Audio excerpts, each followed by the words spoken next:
sons of bitches. Hey, Mookster, this game is shit. It's so stupid. Hey, you know what? We should tell some poop jokes and then tell that story about how you hit a deer with your car that one time. That was sure funny right there. And you know what? I bet if you were playing this game, you'd be really terrible, and I'd probably be yelling at you for sucking so bad. People really like it when I do that. I'm gonna insert like a fart noise for that gun sound effect. That's gonna be funny. People love farts, don't they, Mookster? Mookster? Oh, right. Mookster's away on business. She has been for weeks now. She called me yesterday to tell me that they've offered her an extended contract and a raise in pay. She may be gone for another 3-4 weeks. I tell you what, I can't stand it anymore. I can't live without her. I just can't. I can't and I won't. I just won't. Wait a minute. If Mookster's not here, that means I can do that other thing I like to do. Make reviews. I won't be forced to do Let's Plays anymore. Now, what should I review? Hey, Panda. Who are you? I'm you from the future, idiot. 2 hours from now, to be exact. I've come back in time to tell you that you should play this game. It's got action, humor, and best of all, John DiMaggio voices Cortez, the time-traveling space sergeant who uses his cunning and physical ability to overcome his lack of common sense and knowledge of quantum physics. Yeah, I know, that's Time Splitter's Future Perfect. It's like one of my favorite games ever.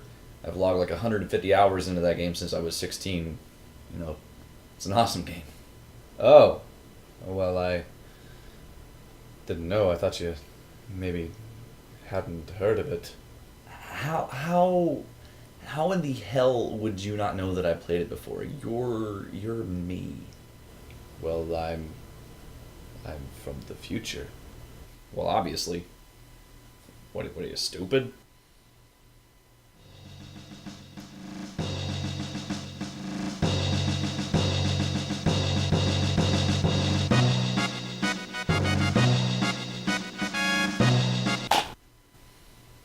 Thanks, retard. Nobody calls me a retard. Nobody! Well, it seems like as good a game as ever to review while Mookster's away. Gee, I've never reviewed a first-person shooter before. I've never reviewed a first-person shooter on the Nintendo GameCube before. Yay, reviews! Time Splitter's Future Perfect, bitches! One of my favorite games of all time. What, you thought I was gonna be all like, man, this game sucks? Hell no, I love this game, and I will stab anyone who says otherwise. Seriously, at the time I had never played a game that was so simply fun, that had so many options, and had such a fantastic sense of humor. Sure, the plot made little to no sense, and the graphics sure weren't on par with the best of the time period, but God, I love this game. What's it about? Well, it doesn't really matter, but if you must know, Cortez here has been tasked with gathering powerful crystals that have been scattered throughout different time periods. We'll call these time crystals. So Cortez goes time jumping and has to fight his way through several different time periods, from early 1900s Scotland to 1960s Russia to the near-apocalyptic machine wars of the 2200s, causing time paradoxes along the way by interacting with past and future versions of himself via wormholes. The time crystals are falling into the wrong hands of this guy, Victor Crow, and he gonna take the crystals and use their power and blah blah blah blah blah. He gonna kill everybody. Whatever, just shoot stuff and kill dudes, cause why care about plot when you can listen to stupid ass jokes and lame catchphrases? Reasons why this game is the best game ever, sort of, but not literally in my opinion. Number 1, super fun campaign humor time. This game does not take itself seriously, especially in the single player campaign. It just throws you into a level, hands you a gun, and gives you people to shoot. It never tries to be something that it's not, and even in sections where they add in the option to be stealthy, it doesn't even matter when you blow your cover, you can just shoot your way out. It's not all like, fail! Cortez was spotted. Reload last checkpoint. Be more stealthy. Buy the cloaking device DLC. Only 1,200 Microsoft points on Xbox Live Marketplace. Nah, that ain't this game. That's some stupid ass...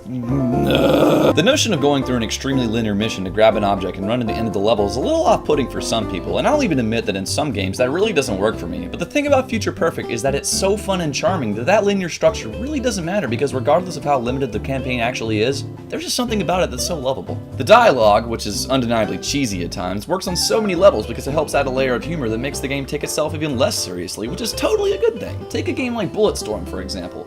Not a very good game, but like Future Perfect, it tries to offer the player a guns-blazing, not-so-serious experience that isn't too emotionally investing and that the player can lazily enjoy without getting bogged down in the drama. The problem with Bulletstorm is that it's bipolar and shifts frequently from making jokes about drunkenness and dicks to scenes of the protagonist brooding over dead teammates. In a game where the main goal is to focus on pulling the trigger and not much else, Bulletstorm sort of fails by attempting to add a level of emotional depth, therefore wasting the player's time with inconsistency. TimeSplitter's Future Perfect does not make this mistake and gives the player exactly what they need when not playing deeper games like BioShock. A simple game with simple tasks mixed with a fair amount of silly humor. If you ask me, Future Perfect does just about everything right, and there's not a moment of this game that I don't enjoy. From the blunders of action movie cliché Harry Tipper to the scientific terrors of Level 8, and even to ridiculous interactions such as the one where zombie killer JoBeth Casey kicks Cortez in the nuts and says, "Hey, you're no zombie," and he's all like, "Yeah, yeah, I'm aware of that." In that level that parodies the shit out of Resident Evil, and that's just the story mode campaign. Number 2, Multiplayer Mayhem Extreme Kill a Kill. Competitive multiplayer makes up half of the game's appeal because within this package is hours upon hours of first-person shooter fun, and the best part is that it's not complicated. There's no UAVs, auto-regen shields, or kill streaks. It's just a bunch of frenetic spray-and-pray standoffs with little to no strategy involved. Let me break it down for you. Back in the day when the best system I owned was a Nintendo GameCube, I had 3 entertainment mode choices when it came to shooters. When I wanted a tense, ammo-conserving atmosphere in which a feeling of helplessness enveloped me, Resident Evil 4. When I wanted a more calm, exploratory atmosphere with the occasional scuffle, Metroid Prime. But when I wanted to unload buckets of ammo onto a slew of AI bots, have a 23% accuracy rating, and still win a 50-kill deathmatch in under 5 minutes, TimeSplitter's Future Perfect. Seriously, you know that a game is meant for you when you log nearly 100 hours of playtime into it after borrowing it from a friend before you buy it a year later and you finally get the first copy back to the friend you borrowed it from in the first place. Sorry, Brooks. This game never left me unsatisfied, and I own the GameCube version, which is technically the lamest one because there's no online capability. Stupid ass Nintendo! But to be honest, that really didn't matter much to me because I was perfectly content to just play against AI bots or on split screen with real people. Number 3, so much variety! Single player campaign, co-op campaign, deathmatch, team deathmatch, capture the bag tag, elimination, vampire, shrink, thief, zones, virus, gladiator, monkey assistant, challenge mode, map maker.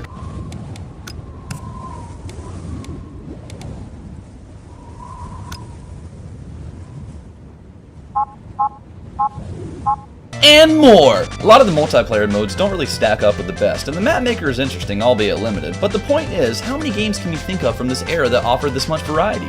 Can you think of any?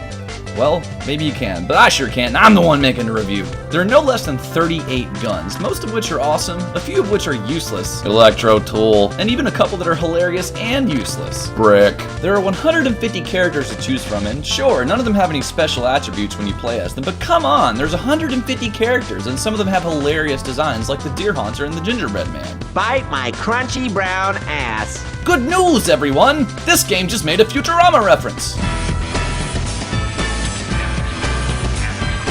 There's 15 multiplayer maps, some of which are good, some of which suck, Chinese, and some of which are amazing! Most levels are creatively constructed and mapped out perfectly, so there's plenty of room to run around and get shot at. The levels are more than just big squares with a few pieces of cover to hide behind. Most of them have lots of tunnels and high-rises, and I just shot a bear wearing a vest. Number 4. Bunch of random cool stuff I like. Time disruptor grenades, they put everything in slow motion and junk. And then there's the dispersion gun, it's like a plasma gun, but it's a shotgun. Then there's this thing whenever you're dual-wielding pistols or submachine guns, and instead of the game being programmed to fire one gun with the L trigger and the other with the R trigger, you fire both guns with the R trigger, and sometimes when one gun runs out of ammo and you have to reload it, the other gun keeps firing while the first one's reloading, so it's like an endless stream of bullets. Then there's the rocket launcher, which, to be honest, isn't that great of a gun, but if you switch it to alternative fire, then it shoots 6 missiles at one time and pretty much obliterates everything in front of you. Kind of. And then there's this room in the subway multiplayer level that overlooks the train tracks where you can stand and wait for an enemy to walk across and then pull a lever that makes the subway trains appear and totally smush them. The soundtrack is awesome and includes a totally cool rave track that's the theme for the spaceport level that's like 10 minutes long. And part of the music for the Venice level is basically a techno remix of the funeral march for Queen Mary, a version of which was the main theme for the movie Clockwork Orange, which is so cool because I don't know of any other games that have classical music / movie / video game crossover references. Seriously, here's links. The similarities are uncanny. Oh my goodness. So many little things that just make this game so great to me. Bad things. Okay, this section is almost irrelevant because I am hard-pressed to find things about this game I don't like. But since I'm not really a fan of reviews that are completely positive, since, subjectively, every game is likely to be flawed to one game or another, I guess I'd have to say that I only have 2 minor complaints about TimeSplitter's Future Perfect. Number 1. You can't jump. Seriously, I hate it when you can't jump in games like this. If it's a game like Dead Space that relies heavily on accuracy and tension, then sure, jumping, who needs it? But come on, this is a game that's extremely frenetic and fast-paced in nature, and sometimes when you're trying to run for safety, you just feel like jumping away. It's what some would call the jumping strategy. I mean, I know I said earlier that Bulletstorm isn't a very good game, but at least in that game you can sprint and slide for 30 feet. I mean, look, the computer characters are clearly diving and doing somersaults and I don't know what else to dodge my bullets, but I can't even friggin' jump. It's bullshit. It's bullshit. Number 2. I guess the graphics? The graphics really aren't that great and everything's kind of blobby and the scenery repeats a lot, but I mean, I don't know, I really don't care. Granted, I am pretty biased, but I mean, it's a fun game and the shitty graphics really don't bother me. In summation, seriously, for all the positive reasons and several others, this is like the perfect game for me. I mean, this is truly one of my favorite games ever. Few shooters have ever brought me this much enjoyment. I mean, a game where you have fun shooting stuff with and without friends and occasionally you laugh? Pure bliss. I give Time Splitters Future Perfect the best rating I ever gave a game ever on this review channel ever of all time. 9.5 Cortezes out of Joe Beth Casey, the self-proclaimed slut. Well done, Free Radical. I can't wait for Time Splitters 4.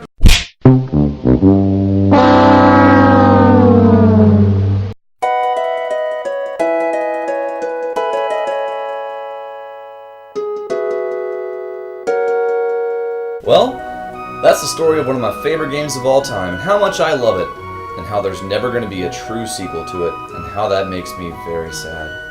Rumor has it that Free Radical is allowing the general public to do a fan-created spin-off, and I guess that's pretty cool, and I'm sure I'm gonna play it, but Point is, if you're looking to have a good time just shooting up some monkeys and robots, then why not spend up to $150 on Amazon.com on a brand new copy of Holy Shit, when did you come back in? Hey, Past Me.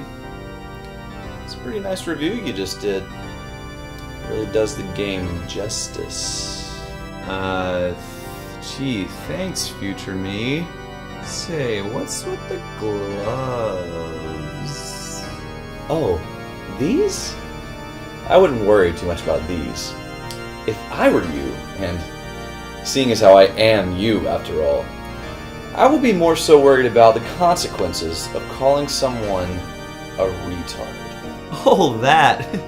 Future Me, you silly goose. I didn't mean it. I was just... Let me ask you something. What's that over there?